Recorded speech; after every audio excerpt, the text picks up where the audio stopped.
कि हमारी बात मीने आए ना कोई दरमियान, पूछो सुनो तुम हमसे और सुनावे कान.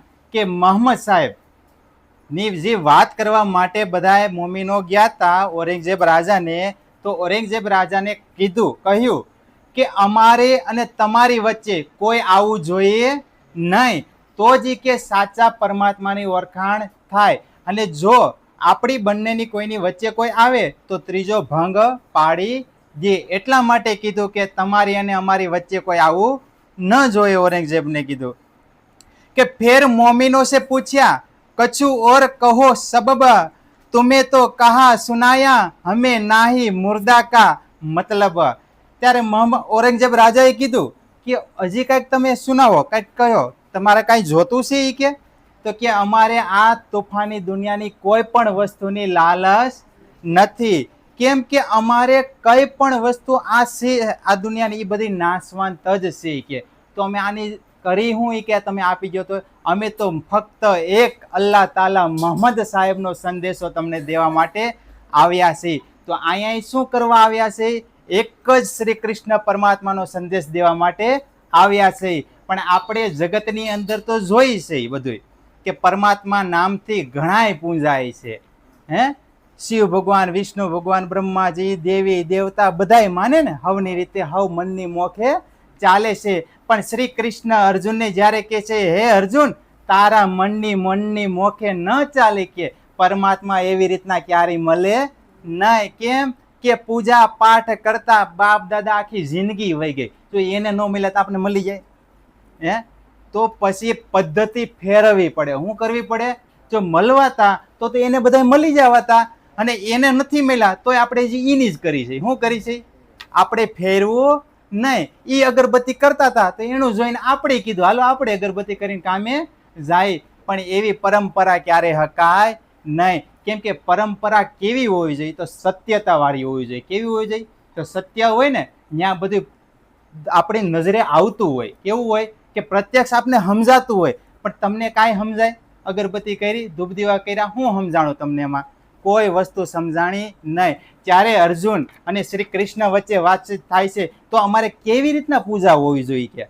ત્યારે શ્રી કૃષ્ણ પરમાત્મા કહે છે કે ગ્રંથનું વાંચન હોવું જોઈએ. કોનું હોવું જોઈએ? કે એક ગ્રંથનું પત્તું તમે વાંચી લ્યો ને એટલે સેવા પૂજા થઈ ગઈ. શું થઈ ગઈ? કેમ કે એમાં જે પણ કાંઈ લખેલું છે ને એ આપણા ભીતર ઉતરી જાય. આપણી અંદર જ્યારે ઉતરી ગયું એટલે અહીંયા પૂજા પાઠ કરવાની રહેતી નથી. કે ને કે શ્રી કૃષ્ણ પરમાત્માને તો આખી દુનિયા માને ને પરમાત્મા તરીકે, પણ એની વાત કોઈ માને? કોઈ ન માને. કેમ? વાત માને ને તો આપણે સીધી રાહે આવી જાય, અને આપણે કાંઈ આવવાનું થતું નથી. એટલે આપણે એને પૂજા પાઠ કરવાના, પણ એની વાત માનવાની નહીં. જો એની વાત માની જાય ને તો પરમાત્માના દર્શન પણ થઈ જાય. શું થઈ જાય છે આપને? આ દુનિયામાં આપણે હુતા તો હોય ને, રોજ સાંજે હુઈ જાય, પણ આપને કોઈ દી ખબર કે હુઈ કોણ જાય? કોઈ દી વિચાર ન કર્યો. બસ કે અમે હુતા ને 5 મિનિટમાં નીંદર આવી જાય.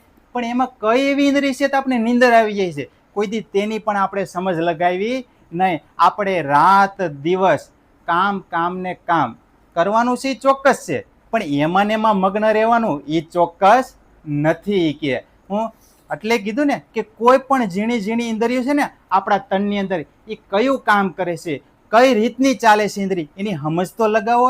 એ કે ધીમે ધીમે જ્યારે સમજ લગાવશો ને તો તમને આત્માનો અનુભવ થશે. કે ને કે પરમાત્મા કોણે જોયા? કઈ તો દઈએ આપણે. કોણે જોયા? હવે બાપ દાદાએ ભક્તિ કરીને વયા ગયા છે, આપણે નથી વયા ગયા. પણ એ કે એને જ ન મળ્યા તો અમને ક્યાંથી મળે? પણ એને એમનું ભક્તિ કરી. કેવી કરી છે? કે ને ઘણા કે દુઃખી થયા હતા ભક્તિ કરતા હતા ને, તો નથી કરતા એ વધારે સુખી છે. કે ને આપણે એક દ્રષ્ટાંતથી કહું કે જે પણ બાજુમાં મોટો બંગલો બન્યો હોય અને ખોટું કામ કરીને જ બન્યો હોય, અને પછી આપણે શું કે આપણું નાનું ઘર હોય અને સુખી હોય ને ભક્તિ કરતા હોય, તો આપણે શું કે એને તો જો ખોટું કર્યું તો એ કે સુખીથી જીવે અને બંગલાય છે. તો એનો મતલબ શું થયો ખબર? કે આપણે ખોટું કરવાની ઈચ્છા છે. શું છે? એનું જોઈને આપણે એવું કહીએ છીએ ને, એટલે આપણે પરમાત્માની ઈચ્છા નથી. આપણે શું ઈચ્છા થાય કે એને ખોટું કર્યું તોય બંગલો થઈ ગયો, એટલે આપણે ક્યાં મનોવૃત્તિ ગઈ? ખોટું કરવામાં જ ગઈ છે, સાચું કરવામાં નથી ગઈ આપણી. એટલે આપણે એવો વિચાર કર્યો કે હામને આપણે જોયું કે એને બંગલા છે, ગાડી છે, બધું જોયું ને આપણે. પણ જો એ ન જોયું હોય તો આપણે સુખી જ છે, દુઃખી નથી. એવી રીતના અહીંયા કહે છે કે આ તૂફાની દુનિયાની જે કંઈ પણ છે, એટલે કે છે જીવન બહેતી ધાર હે ઠહેરે ના એક છિન્ન, આજ જો અપના માનીએ કલ હો જાય બિન. કે આજ કેવું જીવન છે, એક બહેતી ધાર છે, અને એમાં તો આપણે હર કોઈ ચાલી તો રહ્યા જ છે, પણ કે આજ જો અપના માનીએ, આજે તો આપણું છે ને, પણ આજ મકાન કાલે બીજાનું થઈ જશે, પ્રમદી ત્રીજાનું થઈ જશે. ગમે તેટલું કરશો બીજાનું જ થવાનું છે. રાજા મહારાજા કેટલાય વહી ગયા, યુદ્ધ કરીને વહ્યા ગયા ને. જમીન, બાયુ ને ધન, આ એટલા હાટોથી ને યુદ્ધ થાય છે આખા સંસારમાં પહેલેથી. કોઈને કાંઈ પ્રાપ્ત થયું, બધાય મરી ગયા. અને તો આપણી પાસે એમ જ લાગી હતી. લાગી કે ન લાગે? ધન કમાવાનું છે, બંનેમાં ફરક હોય છે. કબીર સાહેબે કીધું હતું કે જ્યારે ધન, એક રાજા હતા ને, એને ધન ખૂબ આપવા ગયા, ત્યારે કીધું કે આ મારે માયા નથી જોતી. તો પોતે વણકરનું કામ કરતા હતા કબીર સાહેબ. તો એ તો પૈસા તો કમાતા હતા, તો એ માયા નહોતી? કામ તો કરતા હતા, એ માયા નહોતી? હતી જ ને, એ માયા જ હતી, પૈસા કમાતા હતા. તો પણ અહીંયા શું કીધું કે રાજા ધન આપવા ગયા માટે કે આ મારે માયા જોતી નથી.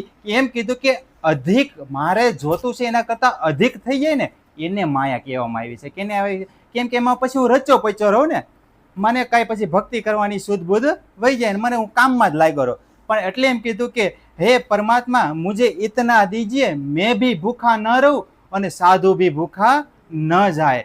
કે મને ખાલી એટલું જ આપજો, હું પણ ભૂખો ન રહું અને મારી ઘેર કોઈ આવે ને એ પણ ભૂખો ન જવો જોઈએ. જો એનાથી અધિક વધારે થઈ જાય તો એ બધું માયામાં પરિવર્તન થાય. કેમ કે આપણે આખી જિંદગી એ જ કર્યા રાખી. આપણે લોન લઈ લીધા પછી હપ્તા નથી ભર્યા રાખતા.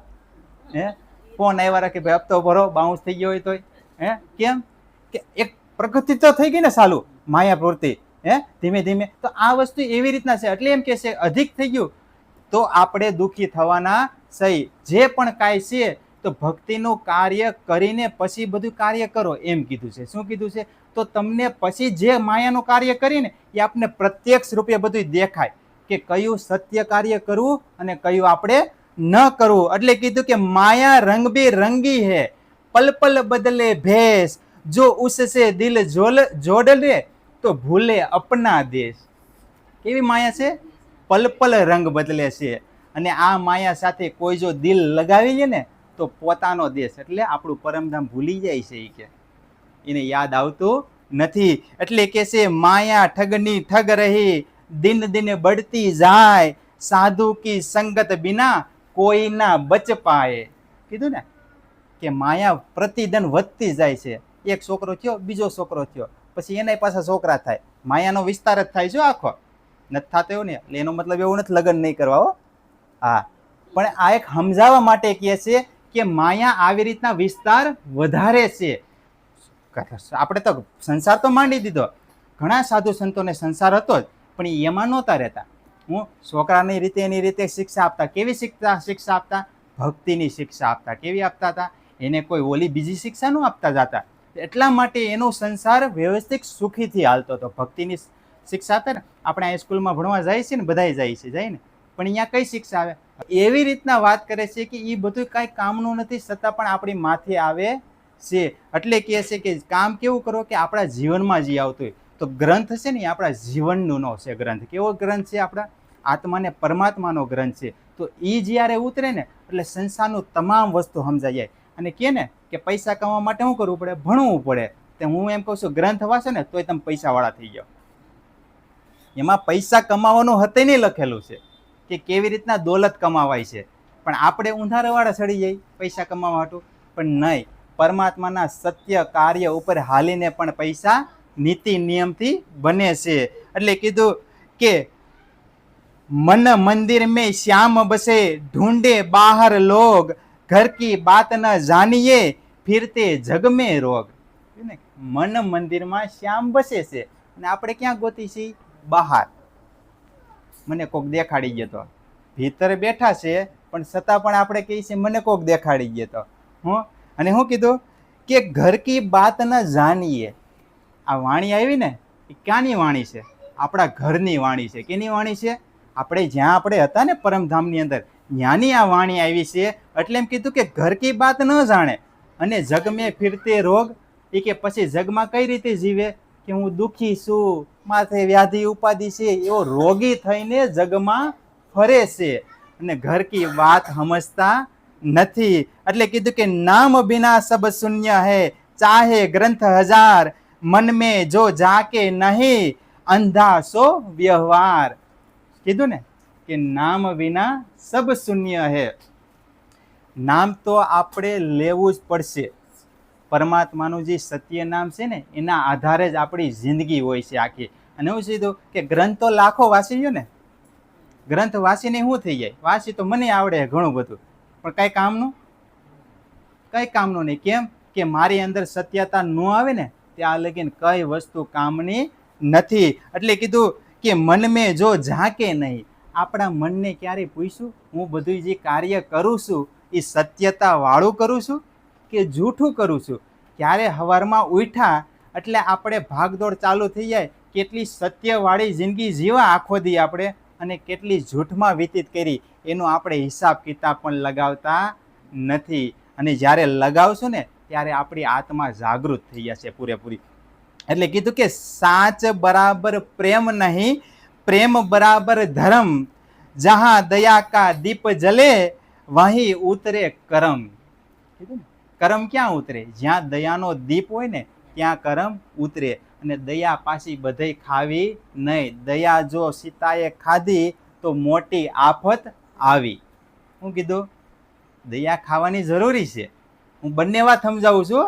દયાએ ખાવી જોઈએ અને કેવી જગ્યાએ ખાવી જોઈએ. હું ભક્તિમાં એમ કીધું છે દયા ખાવી, એનો મતલબ બધે ખાઈ લેવી દયા, એવું ક્યાંય કીધું નથી. એટલે કીધું કે ગ્રંથને સમજવું ને બહુ મુશ્કેલ વાળી વાત છે. આપણે તો એક સિક્કો માર્યો લઈને હાલ્યા જ જતા હોય, એક શબ્દના 4-5 અર્થ થતા હોય. કેટલા થતા હોય? પછી એક જ જગ્યાએ અર્થી વાપરે રાખી, એવું હાલે નહીં કોઈ દિવસ. એટલે એમ કીધું કે સીતાએ દયા ખાધી તો મોટી આફત આવી કે. એટલે કે દયા પણ એવી જગ્યાએ ખાવી જ્યાં દયાને પાત્ર હોવું જોઈએ. બધી જગ્યાએ દયા હોવી જોઈએ નહીં. એટલે એમ કીધું કે ત્યાં જ ઉતરે કર્મ. કીધું ને શબ્દ વ્યવસ્થિત વાપરો કે ત્યાં ઉતરે કર્મ. નકર તો આપણે નથી પરબે બાંધી દઈએ પાણીના, એ એક કર્મ જ થયું ને. પછી કોઈ ખાટલે પડ્યા હોય એની આપણે સેવા કરી દઈએ, એ કર્મ જ થયું આપણું. પણ એ કે કર્મ ઉતરે? એ કે ન ઉતરે. કેમ? એને હાજો તો કરી દઈશો તમે, પછી ભક્તિ કરશે નહીં કરે. એ કે એ તો એ માયાના કામ જ કરશે કે નહીં કરે? એ કે એમાં આપણા કાંઈ કર્મ કાંઈ સુધરી ન જાય. એ કે કર્મ કેવા સુધરે? એ કે તમે કોઈને કીધું ને, ગંગા સતી કહે છે એ કે પ્રથમ ઉપદેશ દેવો ને તો ભક્તિનો દેવો. કેનો દેવો? પહેલો ઉપદેશ. પછી બધાય કામ કાજ ચાલુ કરવા. એ આ લગીન નહીં. અને આપણે કોઈ દી મને નથી સાંભળતું મારી જિંદગી મેં કોઈને ભક્તિનો ઉપદેશ આપ્યો હોય, મને નથી સાંભળતું. તમને કોઈને સાંભળે હે? તમે કોઈને આપ્યો હોય? કોઈ નથી આપ્યો ભક્તિનો ઉપદેશ. આપણે તરત શું કહી દઈએ? 5 વ્યક્તિ બેઠા હોય અને કોઈ એમ કે આજે મેં એલા તારી અંદર આપણે બધા કેવી રીતના હાલી ચાલી છે, પછી મરી જઈશું એટલે ક્યાં જશું, એવું કોઈ એવી રીતના વાતચીત કરી 5 વ્યક્તિ બેહીને? કોઈ નહીં. જે કાંઈ કામનો નથી એવી વાતો કરીને 1 કલાક સમય બિતાવી જાય ને. અને કે ને કે જે જૈનમાં પહેલા આપણે નથી ખબર હું હતા હું નહીં, અને મર્યા પછી ક્યાં જવાના શું કરવાના એ આપને જ ખબર. અને જે ભાગ છે વચ્ચેનો એમાં આખી જિંદગી બોજો લઈ લઈને ઉપાધિ કરી છે ને વચ્ચેનો ભાગમાં. તો પરમાત્મા એમ કહે છે જ્યારે જૈનમાં પહેલાંય તને નહોતી ખબર તેથી પણ હું જ સંભાળતો હતો, અને મરી ગયા પછી તને નથી ખબર તો ક્યાંનો તે હું જ સંભાળે, તો વૈશમાં તું શું કામ ઉપાધિ કરે છે? એ કે હું જ સંભાળી લઈ કે તું વૈશમાં હતી નહીં કે. પણ આ તો શું કર્યું? બે બાજુનો ભાગ પરમાત્માએ લીધો અને વચ્ચેનો ભાગ આપણે લઈ લીધો. એ કે હું સંભાળે. એ કે પણ હકીકતમાં કે પરમાત્મા કે હું બેઠો છું સંભાળવા વાળો, હું સંભાળી લઈ, પણ આપણે એની ઉપર છોડતા નથી કે. એટલે કીધું કે શબ્દ સંભાળ કે બોલીએ, શબ્દ કે હાથ ના પાવ, એક શબ્દ ઔષધિ કરે, એક શબ્દ કરે ઘાવ. ઈ કે શું કરે? આપણે વાણી બોલી ને તો પણ એ કે જોઈ વિચારીને બોલવી જોઈએ. કેમ કે શબ્દ તો એના ઈ જ છે. એક શબ્દ ઔષધિ રૂપે કામ કરે અને એક શબ્દ ઘાવ કરે. અને કોઈને આપણે કહી દઈ તું કારે આમ તેમ ખીજમાં આવીને તો શું થયું? પીડા જ થઈ ને. હવે એ શબ્દ નિરાયતે કીધો હોય તો દવા પણ બની જાય છે. પણ અહીંયા શબ્દ સમજવાનો છે કે કેવા જગ્યાએ એ ઘા મારવો કે ને. સાધુ સંતોની વાણીમાં કહે કે જ્યારે હરફ કવડી ગયો ને હરફ, તો એને લીમડો ખવડાવવામાં આવે. શું ખવડાવવામાં આવે કે ને કે ભાઈ ઝેર સડ્યું કે નથી સડ્યું એમ. જો એને મીઠો લાગે ને લીમડો, તો એ કે એને ઝેર સડી ગયું, અને કડવો લાગે તો હજી ભાઈ ઝેર સડ્યું નથી. તો એવી જ રીતના એમ કે છે સાધુ સંતો મહંતો કે આ માયાની અંદર જે પણ વ્યક્તિ રચા પચા રહેતા હોય, અને પછી એમ કીધું હોય કે આ માયા કેવી લાગે છે, તો એમ કે મીઠી લાગે છે, તો એને આ માયાનું ઝેર ચડી ગયું ગણાય. નકર આ માયા કેવી છે? દુઃખદાયક છે. કેવી માયા છે? સુખદાયક નથી આ માયા. આપણે નાનપણથી જોતા આવ્યા દુઃખ દુઃખ ને દુઃખ. સુખ રહે તોય 1 મિનિટ, દુઃખ કેટલું? કલાકનું આવી જાય. કીધું ને કે ઓલે કહેતા દુઃખ હાથી ઘોડે કીડી વેગે દુઃખ આવે, અને હાથી ઘોડે જાય પછી. એવી રીતના થાય ને. તો આ સંસાર એવી રીતના છે, આખો દુઃખનો જ ભરેલો છે, એમાં બીજું કંઈ છે નહીં. એટલે મહામતી શ્રી પ્રાણના સ્વામી આ ઔરંગઝેબ રાજાને હુકામે જગાવા જાય છે કે આખી પીડાની દુઃખ આપે છે કે હે રાજન, તું પણ દુઃખી સાથો અને જનતા પણ દુઃખી થાય છે. જો આત્મ જાગૃતિ આવીએ ને તો આખો સંસાર સુખી થઈ જાય કે. અને સુખી થઈ જાય એટલે શું થાય? ઘરમાં આનંદ આવી જાય કે ઘરે ઘરમાં આનંદ આવી જાય. એટલે કહે છે કે નિજ નામ સોય જાહેર હુआ, જાકી દુની સબ રાહ દેખત, મુક્તિ દેશી બ્રહ્માંડ કો આઈ બ્રહ્મ આત્મ સત. કીધું ને કે નિજ નામ સોય જાહેર હુआ. કયું નામ? અક્ષરાતીત શ્રી કૃષ્ણ. એ જાહેર થયું નામ. શું થયું? કે કૃષ્ણ કૃષ્ણ સબ કોઈ કહે કે ને, ભેદ ન જાણે કોઈ. કીધું ને. એટલે એમ કીધું કે કૃષ્ણ નામ જાહેર થયું. તો પેલા નહોતું કૃષ્ણ નામ? પેલા લેતા હતા ને નામ. મહામતી પ્રાણના સ્વામી નહોતા થઈ, નહોતા એવા આપણે બધા તઈ લેતા હતા. પણ તો અહીંયા એમ કીધું, કેમ કીધું કે નિજ નામ સોય જાહેર હુआ. તો વિષ્ણુ ભગવાન નામના જે કૃષ્ણ છે એને તો આખી દુનિયાને ખબર હતી, પણ જે અક્ષરાતીત શ્રી કૃષ્ણ છે ને એની કોઈને ખબર નહોતી. કે પાર બ્રહ્મ પૂર્ણ બ્રહ્મ કોણ છે?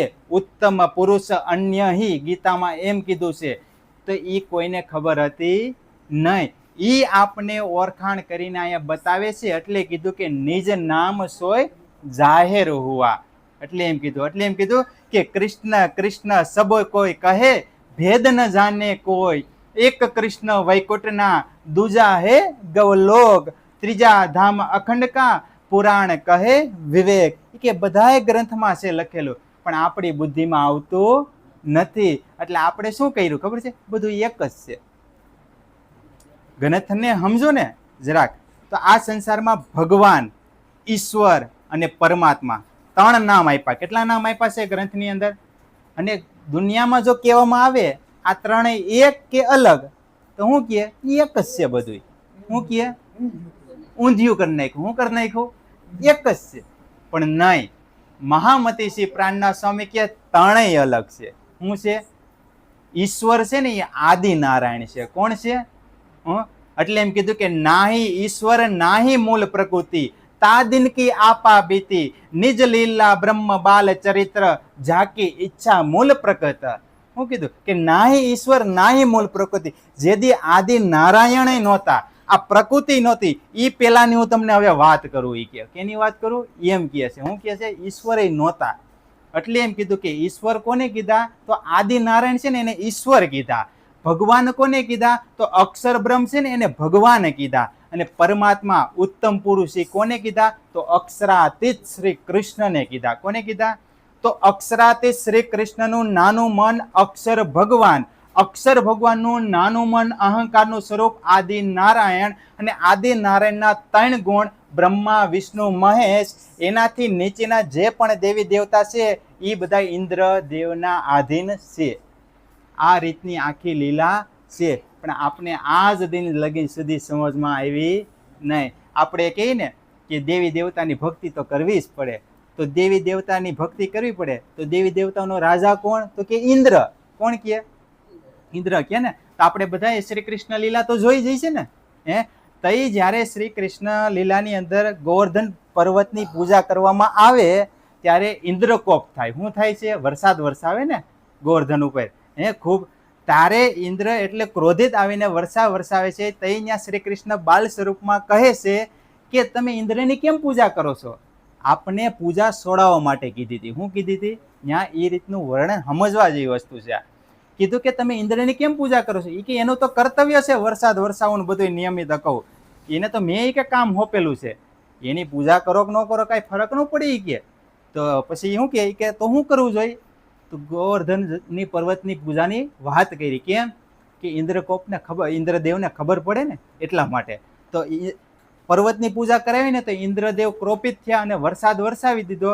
તઈ ગોવર્ધન શ્રી કૃષ્ણ પરમાત્માએ ટસલી આંગળી ઉપર તોરી લીધો. ત્યારે કીધું અને સમજાવ્યું કે આ બધાને ભેગા કોણ કરે છે?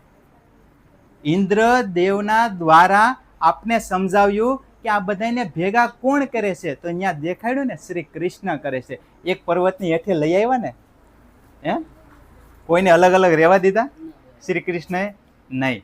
એટલે અહીંયા કીધું કે આવી કદાચ ગમે એવી આફત આવે તો એ કે હું શ્રી કૃષ્ણ જ એના તારણહાર છે, બીજું કોઈ નથી. અને ઇન્દ્રદેવ દ્વારા એ લીલા કરવામાં આવી આપને સમજાવવા માટે કે આવા અનેકો ઇન્દ્ર હોય ને તો પણ કાંઈ બગાડી શકે નહીં. જ્યાં શ્રી કૃષ્ણ પરમાત્મા હોય ને ત્યાં આવી આપને સમજાવવા માટે ઇન્દ્રદેવે આવું કર્યું. બાકી એ તો ઇન્દ્રદેવ હોય, એ કોઈ ખરાબ કાર્ય કરે કોઈ દિન ન કરે. પરમાત્માને આધીન જ બધું કાર્ય કરતા, પણ આપને સમજાવવા માટે એવી લીલા રચવામાં આવે છે.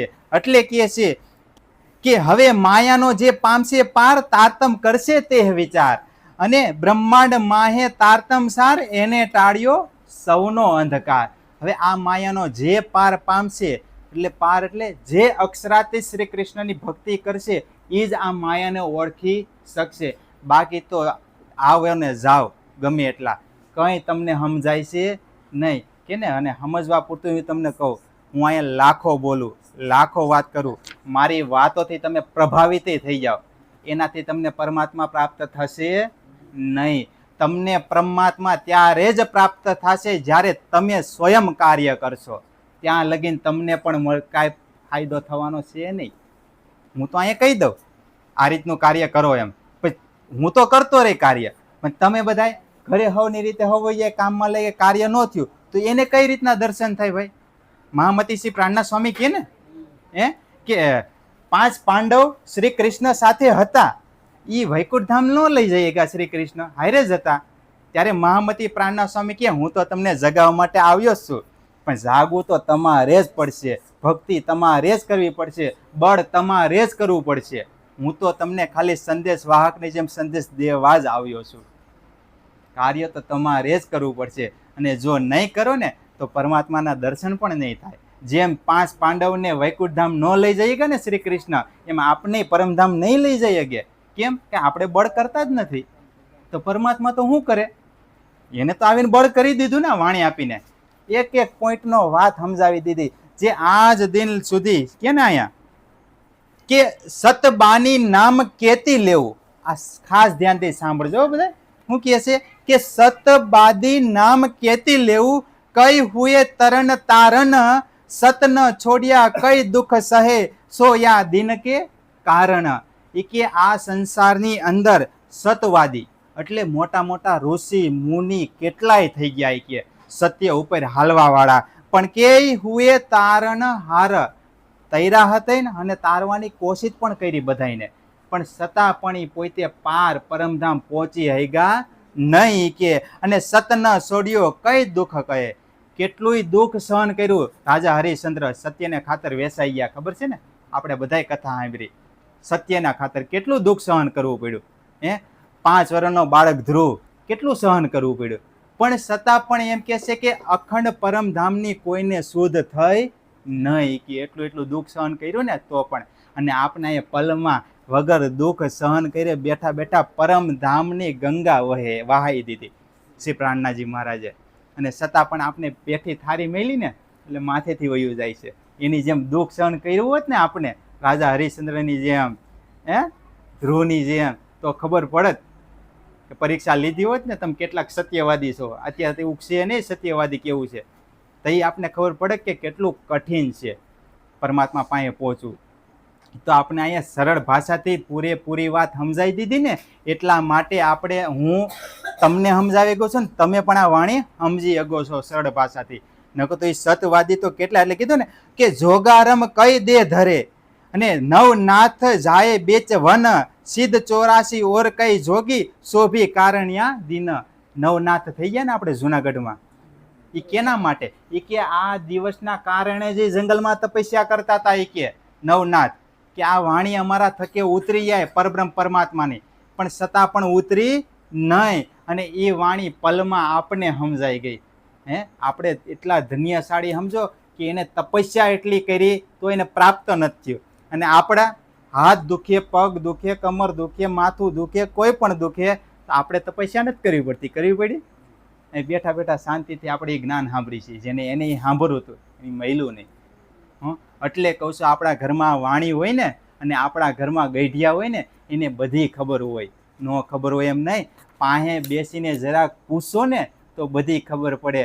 મારા મમ્મીને આટલું બધું સમજ આવી, ક્યારે આવી? એને એના મારા આગળના ગઈઢિયા તેને પાસે લીધી ને, મેન પાસે લીધી. તો એવી જ રીતના ગઈઢિયા પાસે સમજ હોય છે, પણ આપણે શું કહે ખબર, મને જ બધી ખબર પડે છે. એ આપણો મોટો અહંકાર છે. શું છે આ દુનિયાની અંદર? ખબર પડતી જ હોય આપને બધી, ન પડતી એમ નહીં, પણ જેટલા આપણા મા બાપને ખબર પડતી હોય ને એટલી તો હજી આપને ખબર પડતી જ ન હોય. કેમ કે ગમે એમ કરી ઉંમરમાં તો નાના, આપણે બધું નથી જોઈ લીધું. જોઈ લીધું કેમ કે આપણા કરતાં 40 વર્ષ મોટા હોય, 20 વર્ષ મોટા હોય. કેટલા વર્ષ મોટા હોય? અહીં 20 વર્ષનો અનુભવ હજી આપણે બાકી કરવાનો. તો આપણે કેમ કહી દઈએ કે આપણે એ બધું સમજેલું છે? ન કહીએ ગઈ. એટલા માટે કીધું કે જ્યારે ગઈઢિયા ઘરમાં કોઈ પણ સત્સંગી હોય ને, એની પાસે બેસીને સાંભળવું. અને જ્યારે સાંભળશો ને પછી તમે મને ખુદ કહેજો કે ઘરમાં કેટલી શાંતિ છે, કેટલી સમજણ છે. તમે જ્યારે ધંધે જાઓ ને તો તમારું મન ખુશાલ છે. હું આજથી જ્યારે આ વાણીની પ્રત્યે આવ્યો ને, મને નહોતી ખબર પહેલાં કયા. આ તો મારા મમ્મી કહેતા હતા ભક્તિ છે, ભક્તિ છે. મેં કીધું હું કાંઈ ભક્તિ કરે. અત્યારે હું જ બેઠો છું. બેઠો કે ન બેઠો? એટલે સમય પરિવર્તન કરાવી જાય. શું કરાવી જાય? પણ સમજવું તો આપણે જ પડે છે. તો થાય સમય પરિવર્તન, નકર ન થાય. એટલે જ્યાંથી હું છેડે ત્યાંથી મને હર કોઈ કે તું કેમ આટલો બધો ખુશી ભાઈ? મેં કીધું મને દુઃખની ખબર જ નથી. હવે ત્યારથી મને શ્રી કૃષ્ણ પરમાત્મા ઓળખાણે ને ત્યાંથી, પણ ઓળખાય તઈ ત્યાં લગીને નહીં, નકર તો આપણે કંઈ મને દુઃખ જ છે જિંદગીમાં. પણ સુખ આ કીધું ને કે પરમાત્માએ આ ખેલ હું કામે બતાવ્યો આપને. બધાયનો પ્રશ્ન એક જ હોય, હું દુઃખી છું, મને અહીંયા હું કામ નાખી દીધી આ નરક જેવા જગ્યાએ? બધાનો એ જ પ્રશ્ન, દુઃખી થાય ને એટલે. પણ પરમાત્માએ હે ને એની લીલા સમજાવવા માટે આપણે અહીં મોકલા હતા. પણ આપણે બીજું બધું સમજાય ને લીલા ન સમજા. એ આપણે નેવે મૂકી દીધી એની લીલા, અને બાકી બધું આપણે ઘરમાં લઈ લીધું. માયા રૂપી હતું ને. એટલે સંસારમાં હે ને પરમાત્માની લીલા સમજશો ને એટલે દુઃખથી પણ નિવારણ આવી જશે, અને બધા રસ્તા સુખના ખુલી જશે. એટલે કીધું ને કે મેં પરમધામના દ્વાર ખોલ્યા ને, સુખના દ્વાર જ ખોલી દીધા છે. દુઃખના દ્વાર નથી. દુઃખના દ્વાર બંધ કરો અને સુખના દ્વાર ખોલી નાખો. જે કઈ જગ્યાએ વાણી હોય ને એનું વાંચન ફરજિયાત કરવું બધાને. હવે હું અહીંયા વાણીને વિરામ આપી દઉં. બોલો શ્રી કૃષ્ણ કનૈયા લાલ કી જય, શ્રી પ્રાણનાથ પ્યારે કી જય. પ્રણામ.